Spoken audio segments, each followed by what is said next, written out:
জন্মের আগে প্রিয় নবী বাবা হারালেন, 6 বছর বয়সে মা হারালেন, 8 বছর বয়সে দাদা হারালেন, এবার আছে শুধু একজন চাচা।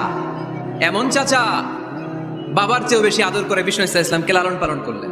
এই আবু তালেবের ভয়ে আবু জাহেল আমার প্রিয় নবীর গায়ে হাত লাগাতে পারে নাই। তার মানে ভালোবাসায় কোনো ভেজাল, ভেজাল আদর্শে। ভেজাল কিসে? শেষ নিঃশ্বাস ত্যাগ করার আগে আবু তালেব অসুস্থ, আবু জাহেল উতবা সাইবা একদিকে, আমার নবী আরেকদিকে।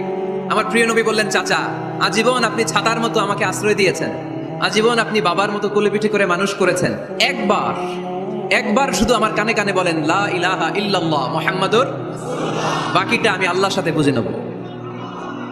কিন্তু আবু জাহেলও পাশে আছে না নাই?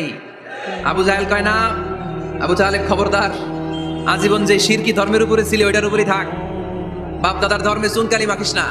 একবার আবু তালেব প্রিয় নবীর নুরানি চেহারার দিকে তাকায়, মনে মনে ভাবে এখনই পড়ে ফেলি কালিমা।